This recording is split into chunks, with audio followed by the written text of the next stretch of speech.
I repeat, priority queue is a variation of a simple queue in which preference is given to those elements with higher priority. Simple सी बात है कि जो हम लोगों ने पहले पढ़ा उसमें क्यू के अंदर एलिमेंट्स कैसे इंसर्ट होते थे। जो पहले आता था वो आगे खड़ा होता है और जो बाद में आता है वो पीछे खड़ा होता है। लेकिन प्रायोरिटी क्यू में ऐसा नहीं होता है, ये एक छोटा सा वेरिएशन है। इसमें जो एलिमेंट्स होते हैं वो एक प्रायोरिटी के अकॉर्डिंगली क्यू के अंदर अरेंज किए जाते हैं। यानी जो एलिमेंट्स की हायर प्रायोरिटी है वो एलिमेंट्स आगे आते हैं और वो एलिमेंट्स जिनकी प्रायोरिटी थोड़ी सी कम है वो एलिमेंट्स जो हैं वो पीछे होते हैं।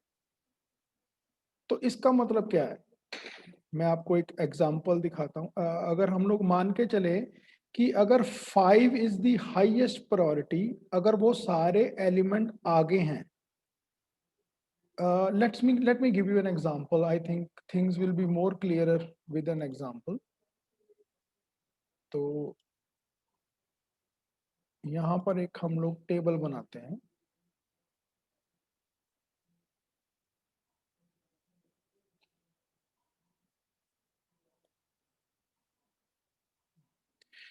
यहाँ पर हम देखते हैं कि priority 1 which is the highest priority, then priority 2 and then priority 3 and 5। Elements की वैल्यू कितनी है? 21, 34, 11, 16, 44, 12 एंड 16। मानते हैं कि this is the current position of our priority queue. First element जो फ्रंट पोजीशन पर है दैट इज 21 और last element in the queue is 16। ये हमारी एक्चुअल क्यू है। Now let us suppose you want to insert an element with a priority 2 जिसकी value है 34 या 35। ये कहां पर इंसर्ट होगा? अगर हम लोग एक नॉर्मल क्यू की बात करते हैं तो this element should be inserted at this position at the end of the queue. आपका करंट रेयर ये है, rear is equal to rear plus 1, यानी हम लोग यहाँ पर आ जाएंगे and 35 should be inserted here. I hope it is very clear कि हम लोग इंसर्शन कहाँ पर करते हैं हमारे क्यू के अंदर। We insert an element at the end of the queue. लेकिन ये एक नॉर्मल क्यू नहीं है, ये एक प्रायोरिटी क्यू है और प्रायोरिटी क्यू में एलिमेंट्स जो होते हैं वो अपनी प्रायोरिटी के हिसाब से ही इंसर्ट किए जाते हैं। जिसकी हायर प्रायोरिटी है वो आगे आता है और जिसकी लो प्रायोरिटी है वो पीछे जाता है।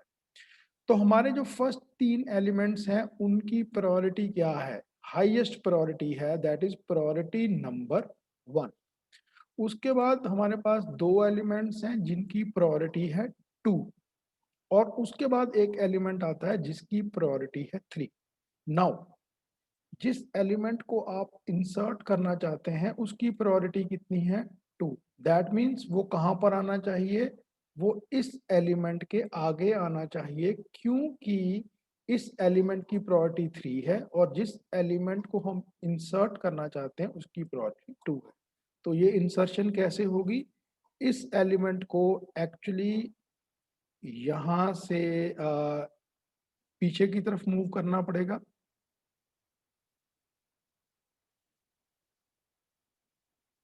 और जिस एलिमेंट को हम इंसर्ट करना चाहते थे वो एलिमेंट यहाँ पर है।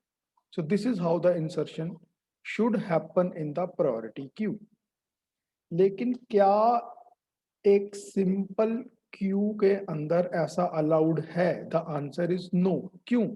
बिकॉज इस केस में इंसर्शन जो है वो एट द मिडल हो गई। और क्यू की डेफिनेशन क्या है? You can not insert any element और remove any element from the middle of the queue. लेकिन प्रायोरिटी क्यू क्या कहती है? प्रायोरिटी क्यू कहती है कि element should be inserted on the basis of their priority. तो what can be done? Please have a look at this image very carefully. This is how we create a priority queue. हम लोग priority queue को, जो कि single dimensional होती है, ये आपने देखा है, ये this priority queue is a single dimensional priority queue. ये एक सिंगल डायमेंशनल प्रायोरिटी क्यू है। हमने इस प्रायोरिटी क्यू को सिंगल डायमेंशन से डबल डायमेंशन बना दिया। टोटल नंबर ऑफ क्यूज कितनी बना दी हैं? 6। Q1, Q2, Q3, Q4, Q5 and Q6। Now the question जो हमारे माइंड में आता है कि वाई 6 क्यूज? क्योंकि we have a total of 6 priorities. जिन एलिमेंट्स की प्रायोरिटी 1 है they will be inserted in queue number 1। जिनकी प्रायोरिटी 2 है they will be inserted in queue number 2। और जिनकी प्रायोरिटी 6 है they will be inserted in Q6। okay, now how many elements do we have with priority 1? उसकी front की value 1 है और rare की वैल्यू 2 है। That means total number of elements in the priority queue जिनकी priority 1 है वो 2 हैं, एक 19 और एक 20। हमारी क्यू के अंदर कितने एलिमेंट्स हैं जिनकी प्रायोरिटी 2 है? उसकी फ्रंट और रेयर दोनों की वैल्यू 2 है। इसका मतलब सिर्फ एक ही एलिमेंट। उसी तरह से आप Q3 में देखिए, 3 और 5, यानी फ्रंट की वैल्यू 3 है और रेयर की वैल्यू 5 है, यानी टोटल नंबर ऑफ एलिमेंट्स कितने हैं? 3। इसी तरह से प्रायोरिटी नंबर 4, 5 एंड 6। तो अगर मुझे लीनियरली प्रिंट करना हो all elements in the priority queue, तो वो मैं कैसे करूंगा? मैं यहां से शुरू होऊंगा 19 से, because 19 is the first element in the queue. This is our first element, this is our second element, this is our third element, this is fourth, fifth, sixth, seventh and so on. है ये एक ही queue है, लेकिन logically it has been divided into multiple queues. Now the question arises is, अगर आपको एक element इस Q में इंसर्ट करना है जिसकी प्रायोरिटी लेट अस सपोज 3 है, तो वो कहां पर इंसर्ट होगा? वो इंसर्ट होगा आपका क्यू नंबर 3 के अंदर। तो जब उस एलिमेंट को इंसर्ट करेंगे तो उसकी रेयर की वैल्यू 5 से चेंज होकर कितनी हो जाएगी? 6। और वो एलिमेंट यहां पर इंसर्ट हो जाएगा। लेट अस सपोज उसकी वैल्यू है 30। सो this is how the element is inserted inside the priority queue. देखिए क्यू नंबर 3 में हमने क्यू के रूल को नहीं तोड़ा। कैसे नहीं तोड़ा?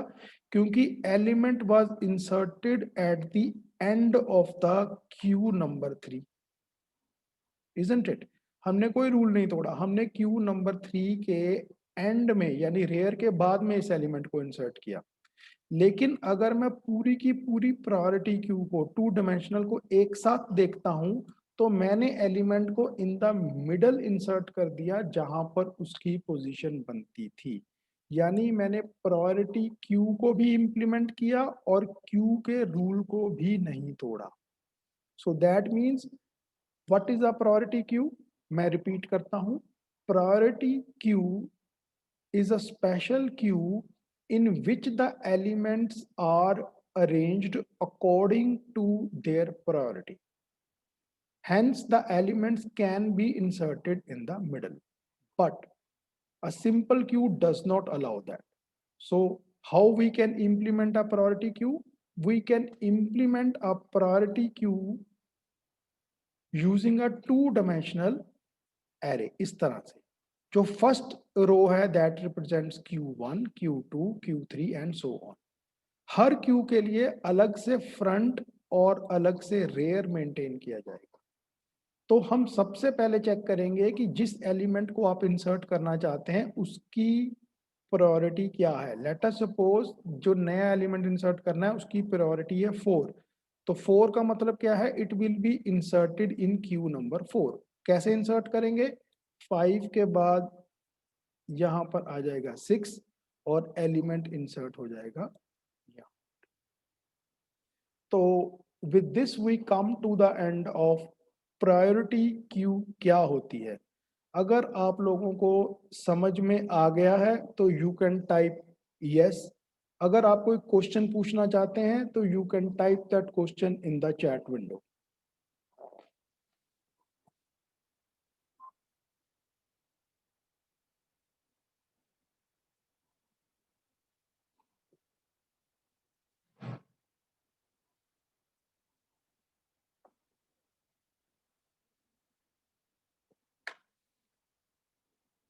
Thank you. So we will move to the next topic.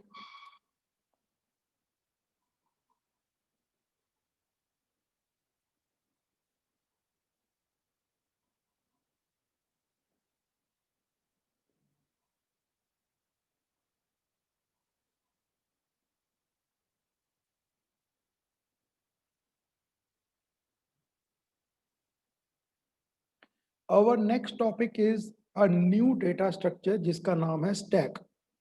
I hope the screen is visible to you. आप स्टैक टॉपिक की स्क्रीन देख पा रहे हैं? प्लीज टाइप यस अगर आप स्टैक स्क्रीन पर देख पा रहे हैं। What is stack? Can you see the screen stack? Okay, the screen is visible to you, so we will start. Stack is a complete opposite or complete reversal of a queue. Queue is FIFO based. FIFO based means जो element सबसे पहले Q में आता है वही element सबसे पहले remove किया जाता है या प्रोसेस किया जाता है। स्टैक उसका रिवर्स है, मतलब it is LIFO based. LIFO based का मतलब क्या है, last in and first out. I show you here. Stack is a data structure that follows the principle of last in first out.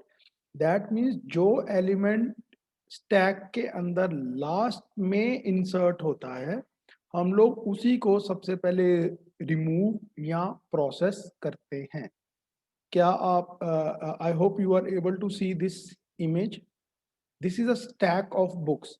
इसमें हमने table पर सबसे पहले कौन सी बुक रखी, डी, उसके बाद पी, उसके बाद जी, देन के, देन एन एंड देन ए।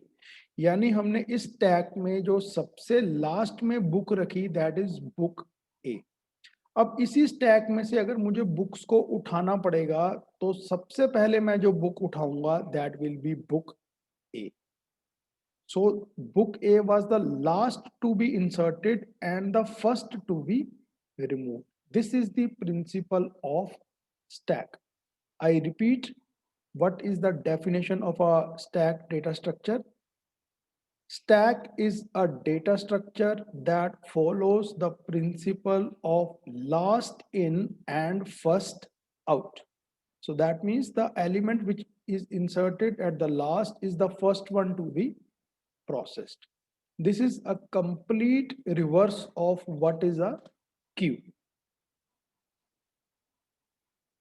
इसके अंदर दो ऑपरेशंस होते हैं, ये आप ध्यान से देख सकते हैं, मैंने इन दोनों को हाईलाइट कर दिया है। इंसर्ट ऑपरेशन जो क्यू में होता है उसको हम लोग स्टैक के अंदर पुश ऑपरेशन बोलते हैं। तो when we insert an element inside the queue, that operation is called the push operation. Similarly, the delete operation जिसको हम लोग नॉर्मली पढ़ते आ रहे हैं कि एक delete operation होता है, that is called the pop operation in stack. यानी एक एलिमेंट को अगर आपने स्टैक में से रिमूव करना है तो हम लोग उसको पॉप ऑपरेशन बोलते हैं। तो ये तो हमारे दो ऑपरेशंस हो गए। एक हमारा पॉइंटर होता है जिसका नाम है top. Top is a pointer, pointer means pointing to some position.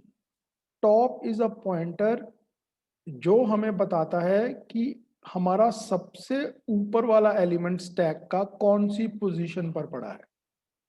अगर हमने इंसर्शन यानी पुश या पॉप करना है, that will be according to the position of the top.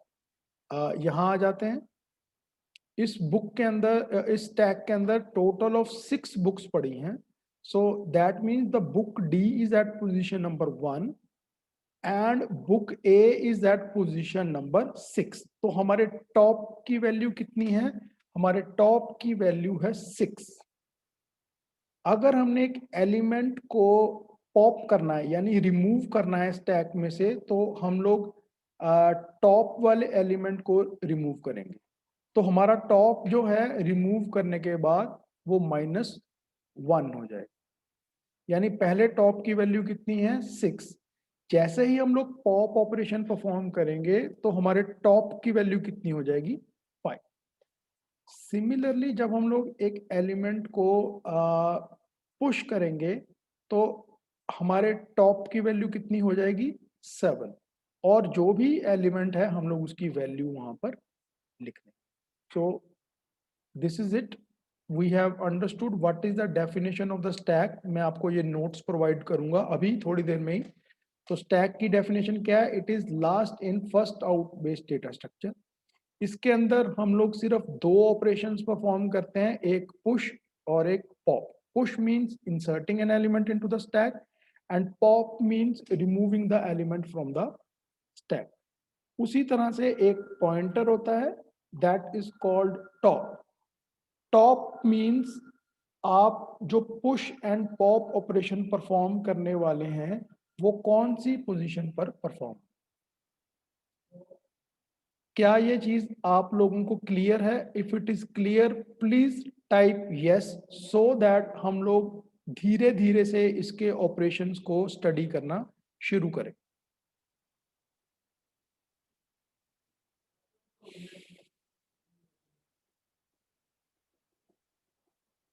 ठीक है, थोड़ा सा यस आया है तो वी विल मूव फर्दर।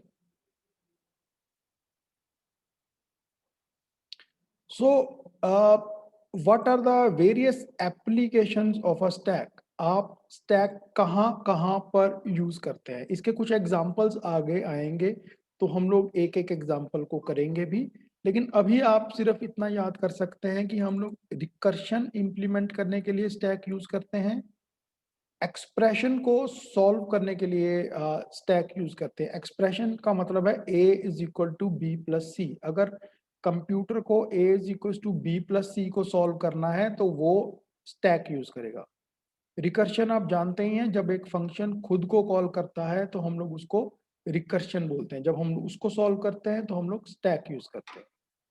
एक एल्गोरिदम है, हम देखेंगे अगर हम लोग इसको करेंगे, क्विक सॉर्ट एल्गोरिदम। जब हम क्विक सॉर्ट एल्गोरिदम यूज करते हैं तो स्टैक यूज करते हैं। टावर ऑफ हेनोई एक प्रॉब्लम है, हम उसको सॉल्व करने के लिए भी स्टैक यूज करते हैं। So there is Gurpreet. Yes Gurpreet, you can ask your question in the chat window if you have anything to ask. I am waiting. If Gurpreet has any question to ask, you can ask me through the chat window. I am waiting for your question. Okay, by the time the last is parsing. अगर हमने parsing करना है तो भी हम लोग stack को use कर सकते हैं। तो ये एक थोड़ा सा theoretical topic है। Please go through this topic that you can implement recursion, expression evaluation, quicksort algorithm, tower of Hanoi, and parsing using stacks. Now, here we start with our implementation of the stack. ये हमारे पास एक stack है। इस stack का size कितना है आप ध्यान से देखिए, 1 2 3 4 5 6 7 एंड 8। दैट मीन्स इस स्टैक का साइज कितना है, दैट इज 8। और how do we represent the size of the stack,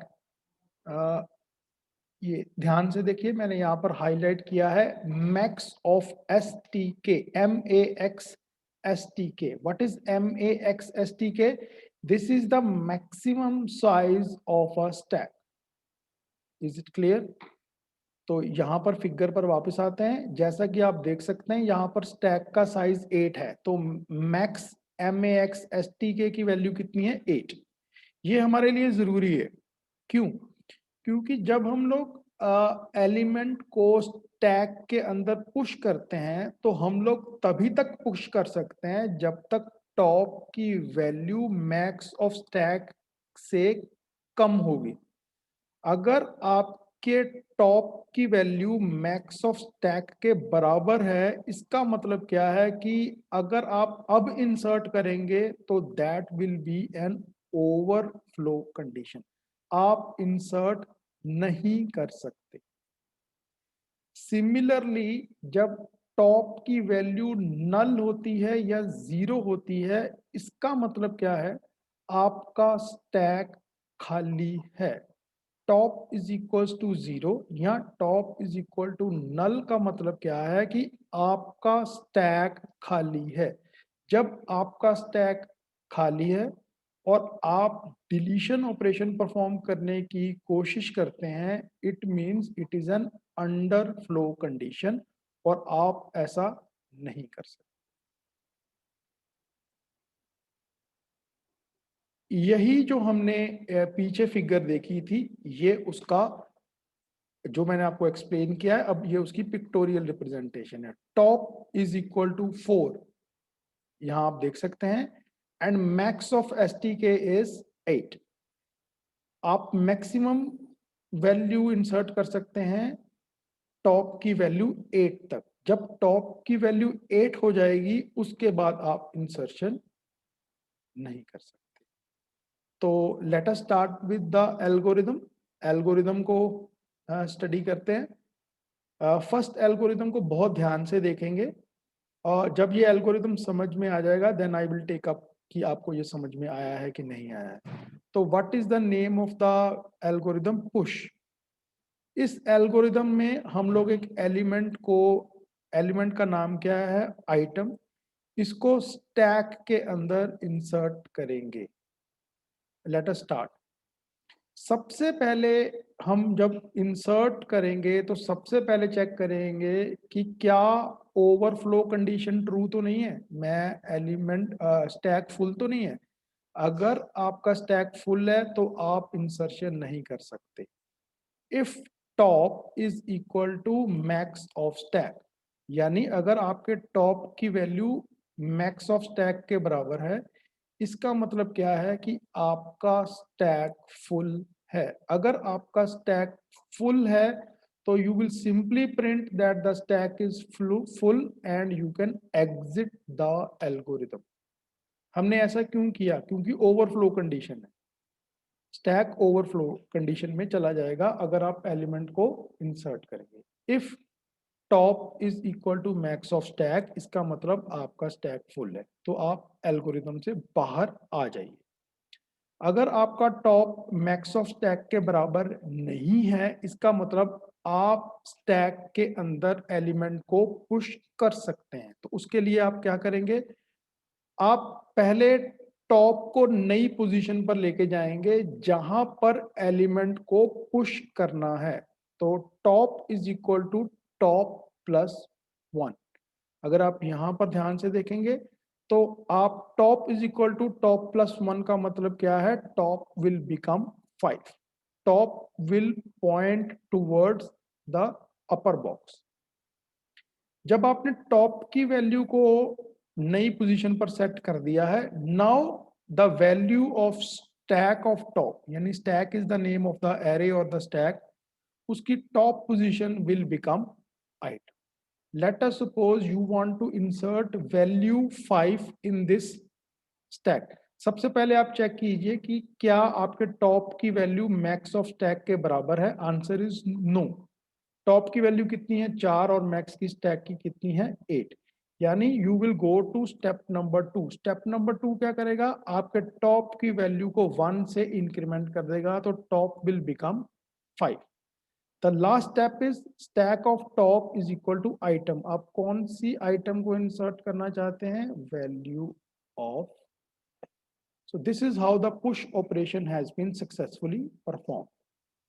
आप मैक्सिमम कहां तक जा सकते हैं, आप मैक्सिमम यहां तक जा सकते हैं। जब इसके बाद आप इंसर्ट करने की कोशिश करेंगे तो it will give you the overflow condition.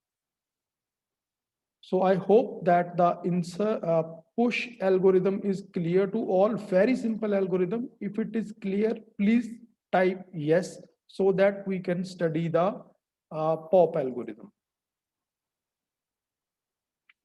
So I am getting a few answers as yes. So we will move towards the pop algorithm. So this is the pop algorithm. Same to the push algorithm, बस logic different हो गया। Pop push करते समय हमने check किया कि क्या overflow flow condition तो नहीं है। तो जब हम लोग पुश पॉप करेंगे तो हम लोग चेक करेंगे कि क्या अंडरफ्लो कंडीशन तो नहीं है। तो वो कैसे चेक करेंगे, अगर टॉप की वैल्यू 0 है, अगर टॉप की वैल्यू 0 है, that means the array is already, oh sorry, not the array but the stack is already empty and we cannot perform the pop operation. Stack is empty and exit. अगर stack खाली नहीं है तो इसका मतलब आप pop operation perform कर सकते हैं। तो वो कैसे करेंगे, जिस एलिमेंट को आपने पॉप करना है सबसे पहले उसको सेव कर लीजिए। जिस एलिमेंट को आपने पॉप करना है सबसे पहले उस एलिमेंट को सेव कर लीजिए और उसके बाद टॉप की वैल्यू को डिक्रीमेंट कर लीजिए। That is it. एग्जाम्पल देखते हैं।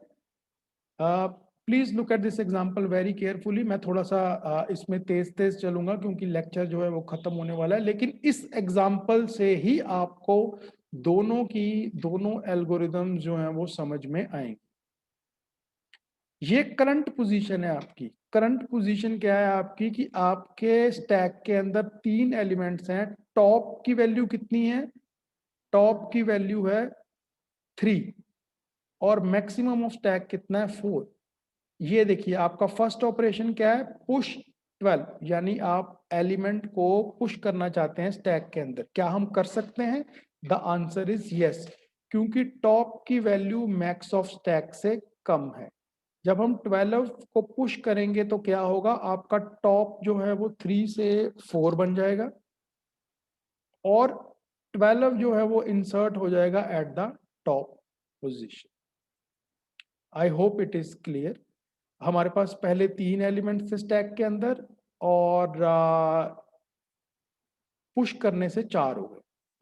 Now we want to push 29। क्या हम 29 को इस स्टैक के अंदर पुश कर सकते हैं, the answer is no. 29 stack में पुश नहीं हो सकता है क्योंकि टॉप की वैल्यू और मैक्स ऑफ स्टैक की वैल्यू सेम है।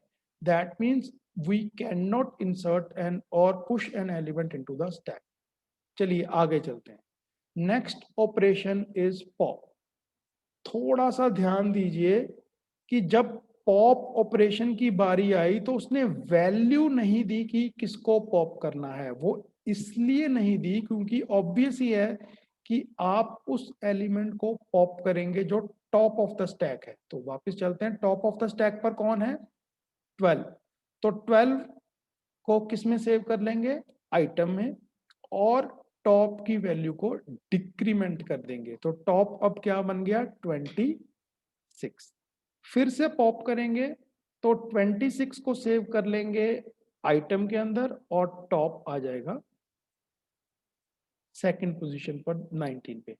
Now you want to push 45। क्या हम लोग 45 को स्टैक के अंदर पुश कर सकते हैं, द आंसर इज यस, क्योंकि टॉप की value is less than max of stack. Top की वैल्यू मैक्स ऑफ स्टैक से कम है, तो हम लोग टॉप को इंक्रीमेंट करके थर्ड पोजीशन पर ले जाएंगे और 45 को डाल देंगे। सिमिलरली 67 को क्या इंसर्ट पुश कर सकते हैं? यस कर सकते हैं, टॉप फोर्थ पोजीशन पर चला जाएगा एंड 67 फिर से पुश करना चाहते हैं तो नहीं कर सकते। 11 को पुश नहीं कर सकते, क्यों नहीं कर सकते? Because already top is equal to max of stack. उसके बाद these are just a few examples that you can go through. So if this topic is clear to you, you can type yes. If you have any questions to ask me, you can ask me that question. From my side, the topic is given. If you have any questions, you can ask me. If it is clear, you can simply type yes.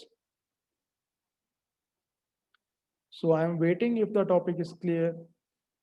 आज हमने क्या किया है? आज हमने priority क्यों क्या होती है वो समझा है, उसको कैसे बनाते हैं using the two dimensional array वो देखा है।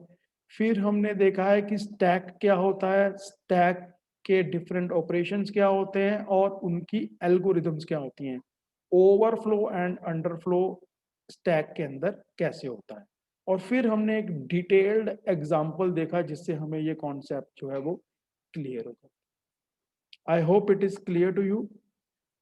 वन एक चीज और स्टूडेंट्स मैं आपको कहना चाहता हूं कि आज से मैंने लेक्चर रिकॉर्डिंग स्टार्ट कर दी है, तो ये आपको नोट्स भी अवेलेबल होंगे और मैं एक यूट्यूब चैनल है मेरा, मैं उस यूट्यूब चैनल पर ये वीडियोस जो है अपलोड भी कर दूंगा।